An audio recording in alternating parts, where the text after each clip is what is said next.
Okay, this is Mindset Monday, and my name is Stacy Brioka. I am known as the technology therapist and squirrel wrangler, and I wanted to bring something a little different to Mindset Monday today, based on an experience that, or actually, is based on a training that I went to on Friday, and refreshed some of my knowledge of joint ventures. And if you have never heard of or learned about the art and science, really, of joint ventures, then if you're listening to this on a replay in my podcast, I'm going to have some show notes there, and I'm going to one of the links will be to Jay Facette. So Jay is an amazing business person in Canada. He's in Calgary. In fact, just over 2 years ago was my first real trip to Canada, and I went to Calgary to his event and learned the first time about, how he describes joint ventures. So one of the things I wanted to get into today was to talk about why it's important that our joint venture partners are not our clients, and we should not treat them as such either. Because the fastest way to lose a good joint venture partner is to try to sell to them or to try to market to them. Because if you're marketing to a joint venture partner, they may not be your ideal client. And if you're trying to send them communications that are marketing communications and they're not your ideal client, it's off-putting, to say on the least, and it really can destroy the relationship on the most. So let me maybe back up a little bit and describe what I mean by a joint venture partner. And so a joint venture partner is a colleague in your field, possibly in a different field, another entrepreneur who you have reached out and talked to each other to agree to send referrals back and forth when you have someone who you feel is appropriate for the other person. So let's say I am in the technology and coaching space, and somebody else in the space of coaching about ideal clients. And after somebody knows who their ideal client, or actually, I'm going to scrap that idea. Somebody else is in the space of they're helping people start their businesses. And so they're helping people with starting their business. They're helping maybe with figuring out who their ideal clients are, but they're also helping them. Usually when people are first starting their businesses out, they need technology and they need to figure out what is the right technology for them, for their business, and where to put, where to build a web page, where to get a domain name, how do they build an email list, what platform do they use for an email list, blah, blah, blah, blah, blah. So the person who's helping people start a business creates a problem. The problem is their client needs information on how to, what tech to use. So the problem that they create is a problem that I solve. So that person would be a good joint venture partner for me, and they would be upstream from me.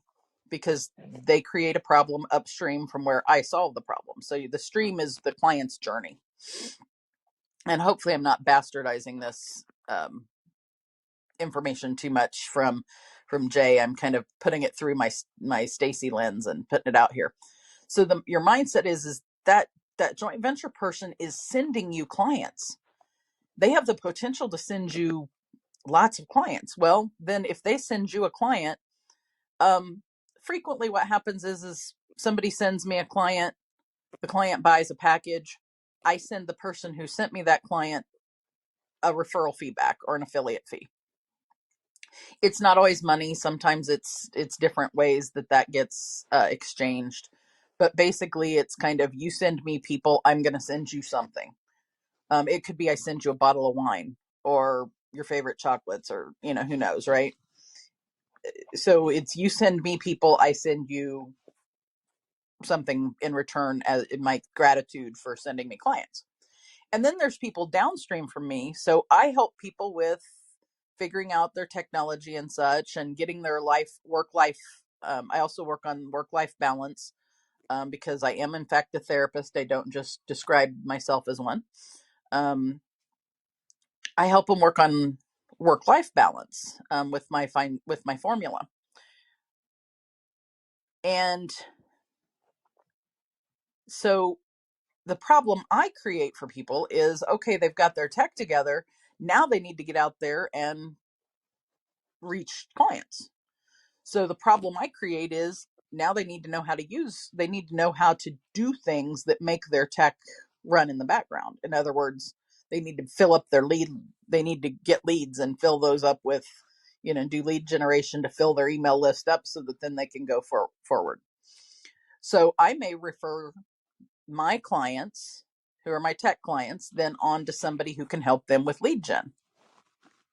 And those people are downstream from me. And when I send them a client, they may send me a goodie in return, whatever that is. Peanut butter is always good. Any forms of peanut butter are good for me. But that's a whole different show. So you heard me describe what's upstream and downstream, and who joint venture partners are. And again, I was at a training on Friday. I was listening to Jay Facette describe this again, and I'm like refreshing my brain on all of it. I use his process in my business. And in that process, the most important part of working with joint venture partners, the vital part of working with joint venture partners, is the relationship. Because without the relationship, it fails. So you build a relationship with this partner, upstream or downstream from you. You learn about them. You learn about them personally, professionally, what their business is.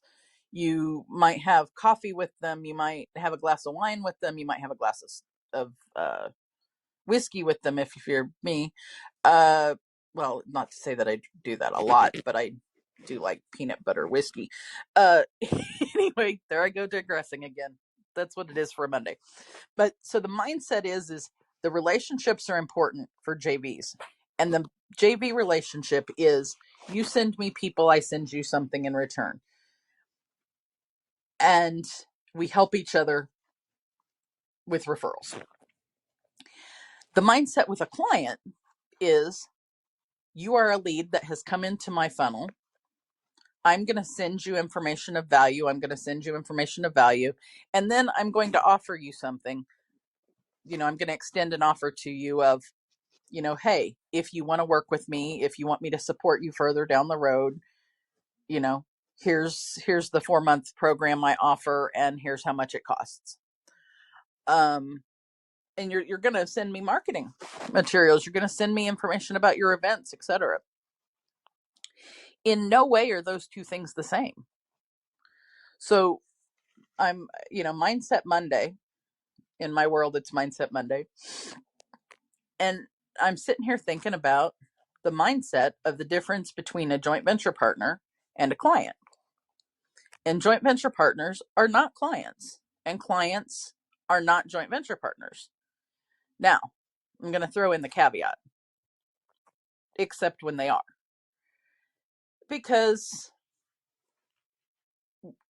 a joint venture partner can become a client.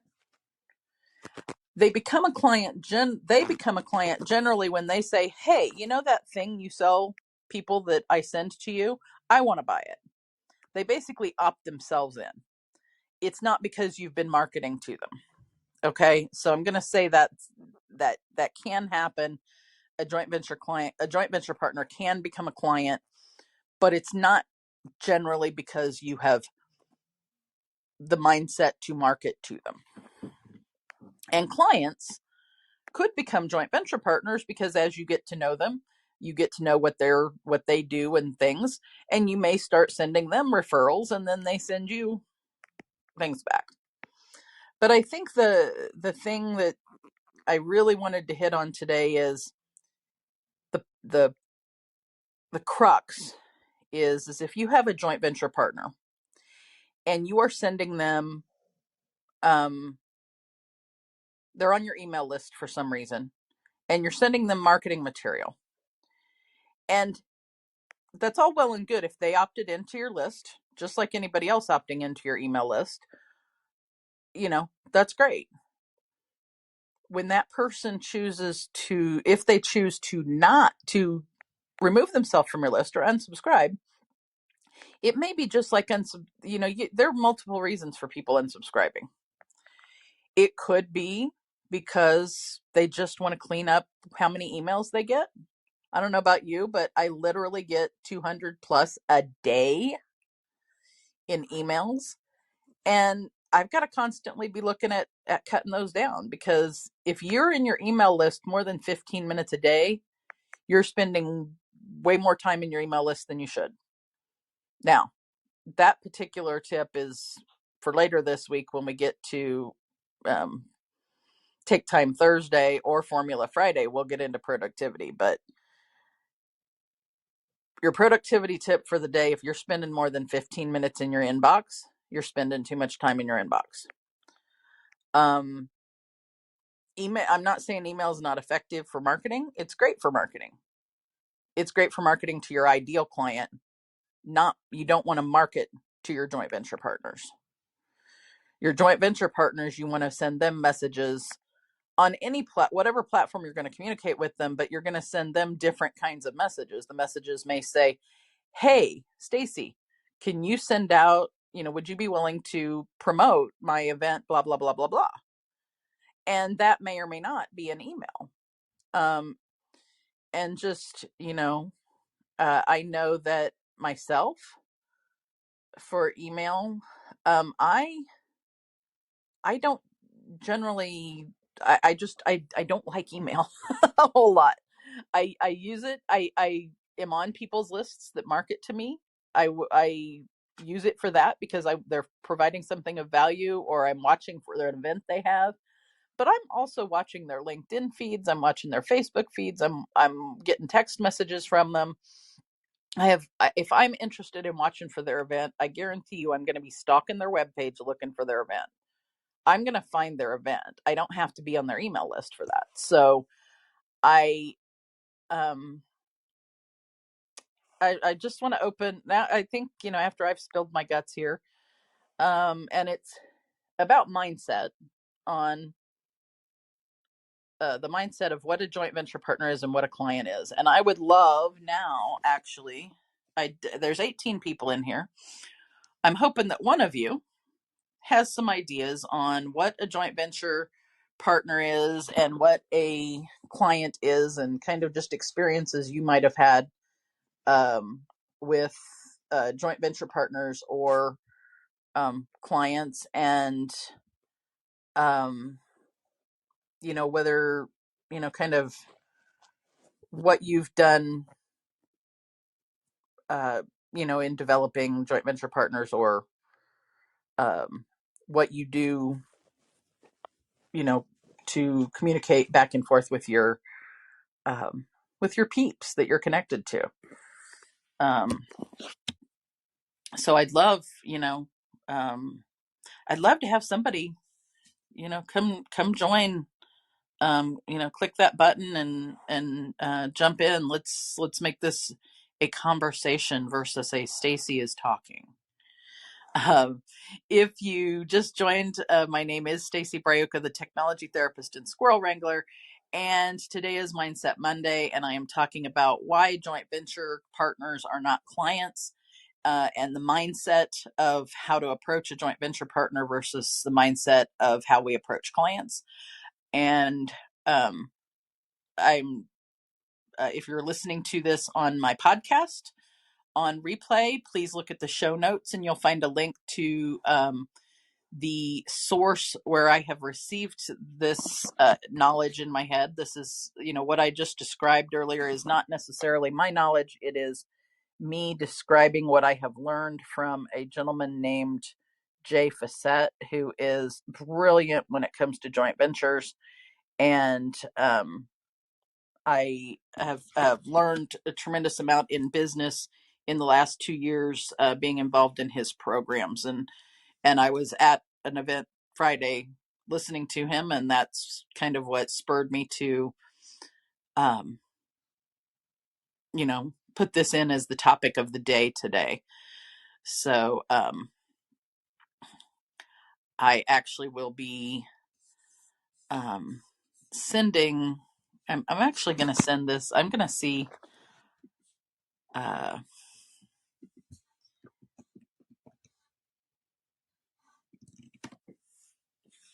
I'm actually going to see if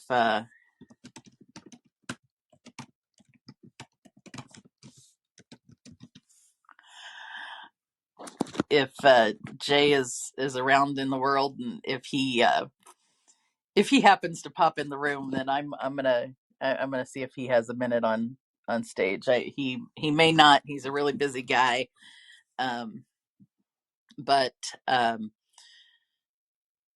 you know, I'd love to hear other people's views on. Have you ever heard of a joint venture partner before? We've got somebody here. Here we go.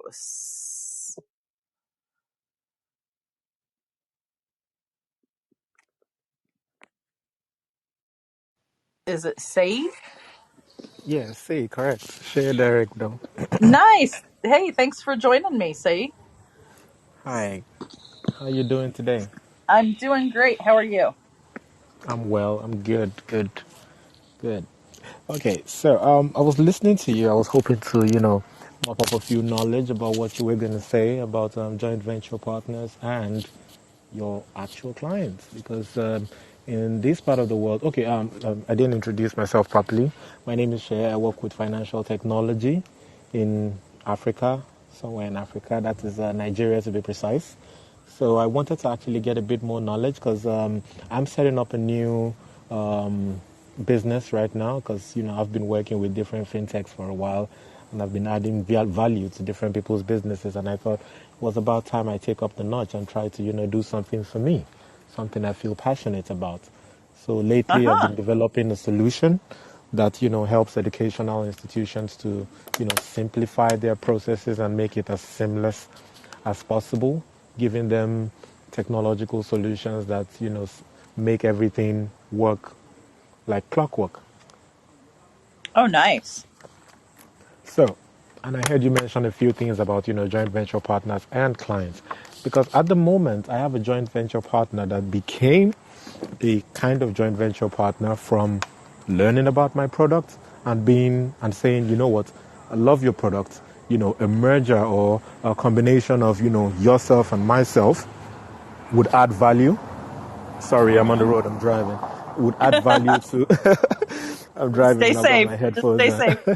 Now, yeah. So he said that would add value to his business because he's a full stack software developer, and he's been providing solutions both for businesses and small scale businesses within this ecosystem. And he says this is one thing he thinks would catch on like wildfire, and he wants to be a part of it. So he went from being a financial client, one of my fintech product clients, to being, a joint venture partner whereby, we're working together. Some of my solutions are being promoted by him, to Mm-hmm. get clients that would be able to get these solution and also be able to get financial plugins into those particular solutions to help their business, run a whole lot better. So I feel sometimes, that line can be blurred a little bit depending on the Oh, interest. certainly. Yeah, And it it sounds can like be you, blurred. well, it sounds like, I think what you've done, it seems like is you've developed the relationship from client to joint venture partner and really to collaborative partner from, you started with the relationship that was a client relationship, and then you've worked, now you send each other referrals, so that's a joint venture relationship. And then, Exactly. did I catch that you might also be looking at it being another level, which is a collaborative relationship? Yeah, that's the third line. So we've crossed three Yeah, lines together. So we've nice. practically crossed three lines together in that Yeah. particular situation because, he was able to let me understand that the clientele base for this particular line of products, most of them don't have the technical infrastructure.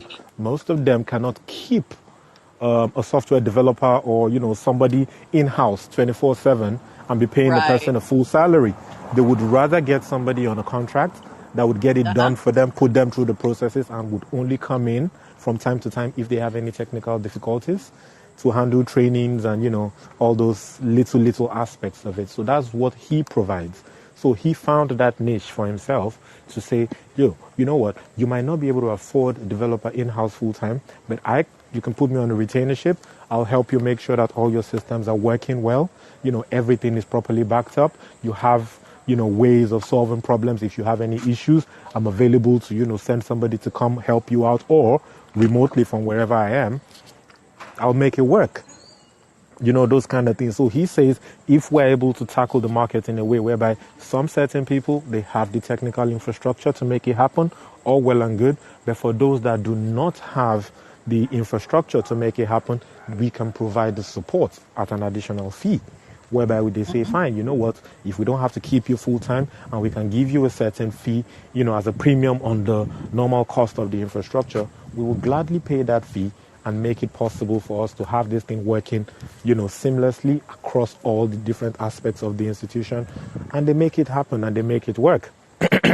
Some of these clients are, just educational institutions. Meanwhile, the rest of them are actually business institutions that, they feel like they're between the small and medium scale and, they want technology to help to expand the scope of what they can do and achieve within their ecosystem. So that's why I Hmm. say the lines are kind of blurry between these relationships because who They knows? are. You might, yeah, who knows? You might just be dealing with somebody that, has the plug in to make sure that you can thrive in that business that you're doing. So rather than see each other as competitors, you can see each other as partners in a situation where, you rub off on him, he rubs off on you, and at the end of the day, everybody is doing good. Oh yeah, the best, I think the best relationship in the world, business relationships in the world are win win win. Win for your clients. What can I do to make sure that, and this again, I'm spouting off information that came straight from um the program I was talking about, because I don't want to put this out that this is, that these concepts are my personal concepts, but they're things I've learned from this program and applied, and they work. Is the win for your clients? Like if I'm referring people to you, or if I'm referring people to you, it's because I want the win for my clients. I want my clients to win by having you as a provider. I want it as to be Yeah, a win for you because you have new clients, and I kind of like I don't mind the win for me if you send me, back a gift from Nigeria, right? exactly. Whatever that is, it's that's kind of the way that circle comes around, and um, it's not. We could even both be in the same kind of spaces, but uh, like you're in tech and I'm in tech, but we do two different things, Exactly, that's and true. they so there's crossover between the tech stuff I do and the tech stuff you do. You and I may very well be good joint venture partners, because I help people deal with the um, emotions and feelings they have about tech, because many people are terrified of technology. Yep, And that's very true. I am actually a therapist. I don't just say that I'm one. I'm a clinical social worker by profession, but I am a tech or geek girl. I've been a tech or geek person literally almost all of my life. I don't remember a time that I did not have technology involved in my life. First computer I had was a Commodore 64. Oh, Um, wow. and this, if you don't know what a Commodore 64 is, look it up. I'm sure you'll find the Wikipedia page and be able to find what it is. Um, but so that was my first computer. But I found that people are terrified of technology, and so as a therapist, I help people with emotions. So Oh, so um, you help people actually deal with the change management of moving from, the regular way they're used to living their everyday life to trying to see the advantage that technology can bring to them without the fear. you pretty much nailed one of the main things I do. Yes, I uh, because it's change is scary. Humans in general, one thing I know about humans is we want the outcome of the change. We want the progression of life, and we want the outcomes of the change, but we do not want to make changes ourselves Yeah, I think it's the as process that they're a individuals. little bit very skeptical about. Right, right. and It's the and change process. the things we've lived through in the last 2 years, we have as a planet have literally gone through a change together, and we've had to. It was the we couldn't fight that little virus without coming together, working together on it. You know, um, Well, it's actually very necessary. Basically, what you offer people is what we factor in to our marketing strategy. Because part of our marketing strategy in this part of the world is trying to convince these people to understand that tech is not going to hurt them, it's only going to make them better. I've had mhm. situations of trying to market the kind of solutions that we offer, and they're like, why do they need that? What benefit is that going to bring to them? That we're just trying to change the process of how they're getting things done, which at the moment to them is effective enough to actually use. So if they have an effective system that is working for them, why do I suggest that they change their system to something that I am saying is going to be way more effective than what they are doing currently? So that's the convincing aspect I need to go through. That's the proof aspect I need to go through. I need to go through some like extra steps of trying to make them believe, to the extent that sometimes when you have to do a demo, you are practically going through the in-depth process of line by line analytics of how exactly the information is being used, what kind of information is being processed, and how much they have access to their information and the extent of safety. So you do it in form of therapy. I try Right. to do it in form of marketing. I've lost a few And clients what because they they were like, it's not, they can't, they don't see the, long term benefits, and they would rather stay safe. Well, and frequently, I think what happens is when those of us in the geek world, especially, we start talking about this is what this is going to do, and if you have SEO, and if you have the right ROIs, and you have the right, we start talking in letters, and we start talking in you want to connect this with this automation, and then do this and zap it to here and do this. People's eyes glaze over and they start freaking out. They really, their emotions just shoot through the roof, and they are scared.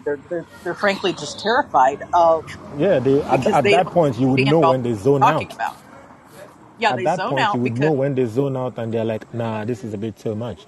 So I think it just depends on the kind of crowd you're dealing with. If I'm going to a it presentation does. to top management, I need to be a little bit more summary based on some of the things that I need to let them understand that the solution does. But when I'm dealing with technical They people, I see can the run them bottom. through, the back end, the extent of information processed, the automations that are going on the back end to make it as Yeah. seamless as possible. So But those the kind of things they things. Well, really, yeah, what they need to know is here's what's going to happen on the outcomes. Here's what you're going to get out of it, because that's what they really want to know. Here's what you're going to get out of it.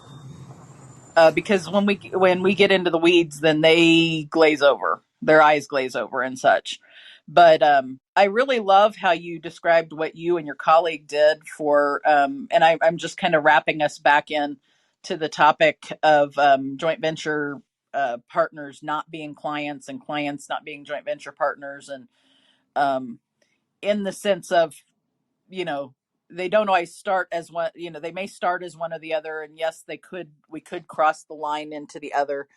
However, um, I think one of the other things I was really wanted to hear people say about is, you know, if somebody's a joint venture partner and you're sending them marketing material trying to sell them your product, and they're not your ideal client, they're your joint venture partner, how that feels on the other side of things, you Okay, know? on that other side, I feel there's no hurt, there's no loss in that particular situation. For you to have thought of them as, potential clients, you know the nature of their business, you know the exact value they bring to the table, and you feel that could actually bring value to what they offer. Because, previously when I was working with a different financial technology firm, we were able to develop solutions that were going to solve, major problems. There was somebody I was able to bring on board. He had solutions that he could offer, but he did not see how that solution could actually affect people directly. So he was looking for, Certainly. big merchants and all that. And I said, look, if you build this solution in a small scale version whereby people can access it directly, they can pay for it directly and use it directly one on one, I think you would make a lot more leverage in that particular situation. You would just need to change your model a little bit. The Okay, only so in reason your why I'm telling you to change your model is because when you change it that little bit, it would open up a new market for you. And that market frontier hasn't been explored yet. and so in that particular case, what you were speaking of was really that that person was a potential client for you. But what if the person is like absolutely not in your wheelhouse? Like they they are not at all a potential client. They aren't and they never will be, you You know? probably will be wondering, Let's why is say, he sending me marketing materials though? then why are you sending them marketing materials? That's what I'm saying is so one of the things, you know, I've had situations where people are sending me marketing materials and I'm not their ideal client. And so I unsubscribe, you know? Yeah, but that's Um, that's you as an individual. Yeah, let me tell you how it works a lot more here in Nigeria. Yeah, somebody would see a solution and would believe more from someone else's word of mouth. Like for example, if you are my joint venture partner and I send you marketing materials, coincidentally, 2 days after that, you're having a conversation with somebody that needs my solution to help him scale. You probably would tell the person, I think you should contact these people because they have what exactly you want and they would probably absolutely. be able to give you more. So So it's not a no, lose-lose situation. I totally agree with that. My thing is specifically that email is not how I personally choose to consume my joint venture partners' information. I choose to be in discussions with them, find out what they do, put that in my file folder, if you will, of, oh, this is what Saeed does. And so next time I'm talking to somebody who could use the systems process work that you do, I'd be sending them your direction, right? Yeah. But if you were sending me information in email, I probably would I would probably unsubscribe from the email and probably just I would rather remember what you do and have it in my file folder than to have 16 emails from you in a day reminding me what you do. Yes, I know. But those 16 emails, my going through them and deleting them takes time away from me. So it's not actually productive or positive for me as your joint venture partner. It actually takes time away from me being able to get to other people for you. Does that make sense? Absolutely, 100%. Okay. I get the angle you're coming from now. Okay. Okay. Yeah. I was like, okay, I was just wanted to make sure I was being clear on what I was saying. Um, Oh no, and so, it's very clear. It's very clear, and I do get it. 16 emails is a bit much for someone that's a joint venture partner and is looking out for businesses that he could refer your way, and all that right. kind of thing. And you are bombarding the person with all sorts of extra information that the person might not need in the long run. Right. If I The already know only what the you do, only advantage, yeah, the only advantage I see in sending those emails is if, for example, your joint venture partner knows the extent of the product you offer, but maybe your product has gone through some evolutionary stages whereby it has become a whole lot more permeable into different aspects of the Uh-huh. ecosystem, and you feel they should know about it. So if you're not able to have a conversation at every given time to let them know, oh, now we can do this. Now with the new partnership that we've brought on board, we can offer this, this, and that, because a lot of our products Okay. have now And that started would to feature in that. but that would be different than sending marketing emails. That could be just a message on LinkedIn or Facebook of, "Hey, just wanted to let you know our stuff's been updated and here's our new webpage if you get a chance to look at it." To send out to potential, if you're sending potential referrals to me. I do get I that. think that and that's where I get back to the fact that the relationship with a joint venture partner is different than the relationship with a client. I do get that. See what I I do mean? understand you. Yeah, I understand you. Yeah. Yeah. I really appreciate this back and forth thing and I have a feeling that there aren't too many differences between how you guys do referrals and such there in Nigeria than we do here in the States. Um, Oh, well, is, they're not very different. They're not very different, no. but because this in Nigeria over here, it's fallow ground. A lot of the advancement that you would see in the United States have not yet fully evolved here, or have not yet been fully accepted or imbibed into the ecosystem quite well. So they are Oh, not very knowledgeable about a lot of things when it comes to technology. Even I, they are even more scared of technology than you can imagine that they are in the United States. Because okay. some parts of the country have been tagged with a lot of people that are putting a lot of efforts into all sorts of manipulative technology, looking for ways to bypass and cut through technology advancements and all that kind of thing. So even in Nigeria, Uh, we have to put extra layers of security, extra layers of authentication to make sure that everything is safe for the consumers. You know, because even that the that makes information, sense. the data is not readily available. In the United States, you have data, you have information, you know exactly, the categories of people that you're looking forward to, trying to capture them into that your market segment. A couple of Hmm. the people here don't even have access to the internet. So how else would you communicate with them? Some have access to emails because some have phones where they can receive emails and things. So at some point, it might be an avenue for you to actually reach out to them. And meanwhile, others they deal more with visual effects of things. So when they see that, they're like, okay, so what's this edu tech that this person is talking about? I think I want to know more about it because it relates to something I might need at a future time. So it's Right. slightly different, but the whole concept is still exactly the same thing. Nothing really changes that much. Uh-huh. Yeah. I like hearing that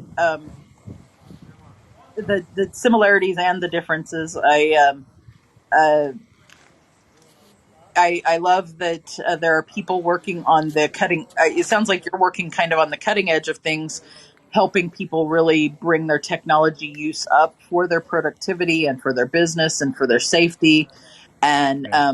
helping them really be able to do more. And that's especially I know for anyone, we're always trying to be able to do more uh, with less even, and so that we can actually maybe actually like connect as humans. If Exactly. we have the technology does some of the quote unquote work for us, then we can focus on the human relationship. That's my big dream, is have people use technology so that that gets the work done, so that then we get to spend time building the human relationships, because those are really the most important part of life in so Yeah. many ways.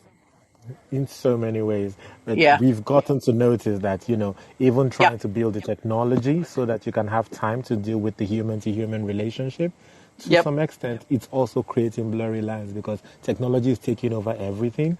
Human relationship is reducing further and further because of social media and a lot of other things. And really it should be the other way around, in my It opinion. should be the other way around, but Should be the other way unfortunately, around. we're So faced I'm with a glad different to hear reality. that I'm glad to hear that I have a like-minded colleague around the world from me. It was great to meet you, Saeed. I It would was like to great ask to you meet one you too. question before we wrap up. Is it okay if I tag do you have your social medias attached? Excellent, you Oh yeah, do. sure, sure. I In have your my social profile? medias attached, so you can Is it tag okay me in if I any of your. tag those? If I tag those in my show notes, because Oh this yeah, is going to sure, go up as sure. a podcast, and That's that fine. way you can tag back to this podcast because No your problem. participation was a big part of it, and I really appreciate it. You're very So welcome, and it was a pleasure having this conversation with you. I've learned a little bit about your perspective on some certain things, and I'm able to, take that knowledge and use it effectively in other aspects of, tech development and psychology yeah, and I within agree with within my that. I've ecosystem. learned some things from your perspective, and that's what wisdom. That's one of the things I really like about wisdom is I think we're gonna uh, do a lot Learn more from that each way. other. So Yeah. yeah, I think I even need to go read more on the psychology of what you do, trying to get people to get comfortable with tech, because I feel that would help in my business development. Because, ah, majorly I focus on business development, and because I have not paid attention to the aspects you mentioned, I felt like, oh my God, I need to hear about this. I need to know more about this particular thing because, we don't tag it as a thing over here. ah. I just take it as part of the marketing strategy, convincing people to see things differently.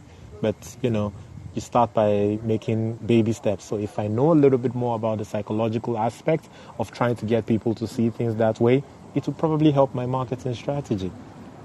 Well, one thing I will say is you and this comes from so this is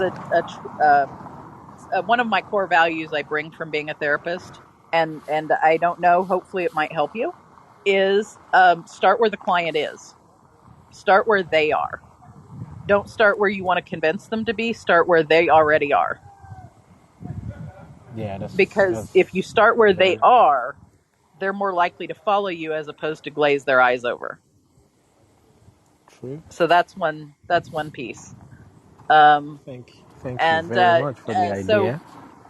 I'm and if you stay on as I wrap up my end of my piece here, I'll tell everybody and you're welcome to hang out while I do as I wrap this. Is my name is Stacy Brayuka. I'm known as the technology therapist and squirrel wrangler, and I don't just say I'm a therapist. I actually am a clinical social worker by trade, public health educator, and I have been a geek girl for 40 plus years, probably going on 45 there, really. And Awesome, I awesome work.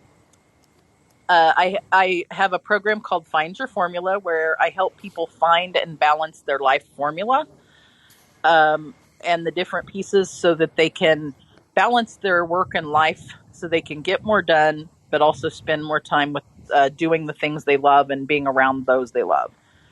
Awesome, awesome. I You think I'll can stick look up. around and learn a little bit more from you because I think those values can actually bring a lot of potential to the business line, and the Mhm, fact that we that are core finance and core tech development, we can always use that and start to understand people from where they stand. So I think mhm. we'll get to exchange a lot more information as time goes on, and I'm happy I actually came That here sounds today. great. I'm happy I came here Well, today, and feel I'll follow your handles, so I can always pop yeah, in anytime and listen to some of your podcast stories and knowledge and and experience, and we can always use that to help people within this ecosystem. Thank you thank very you much, so Stacey. much. I really Appreciate. appreciate you. Hmm. All right, have a wonderful Have a rest of great the day. day. You too. Uh huh. And then just for the final wrap up here, and I don't know how to. I don't want to. I think it's there. We go. Uh, there we go. Um, so just to wrap up, the rest of the story is please follow me if you got value from this. I would love it if those of you who, if you got value, look up Technology Therapist on the App Store. Um, it's in the Google Play Store and in the Apple App Store. I have an app called Technology Therapist where I have articles about the 9 arenas that we need to balance in our life in order to have a better work-life balance and take care of ourselves. I also my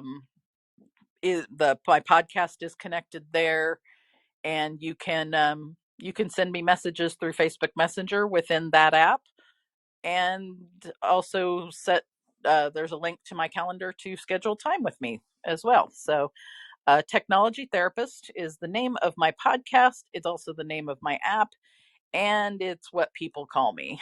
So I really appreciate everyone, all 59 people who have been here hanging out, listening to me today. Today has been Mindset Monday. Tomorrow I have Technology Tuesday, and it will be actually live streamed office hours on my in my Facebook group, which is also called Technology Therapist Group. If you are interested in that, message me through the app or come over and join the group. I will probably do a short show here on wisdom as well. But the Technology Therapist office hours are 10 a.m. Central Time. And I am asking people, bring your one thing that is either your one productivity question, your one technology question, your one work-life balance question. Bring your one thing and come to open office hours tomorrow in the group, and we will spend 15 minutes as many with each person, as many people as possible within the time frame to deal with their one thing. So my name's Stacy Brayuka, the technology therapist and squirrel wrangler, and I will see you tomorrow.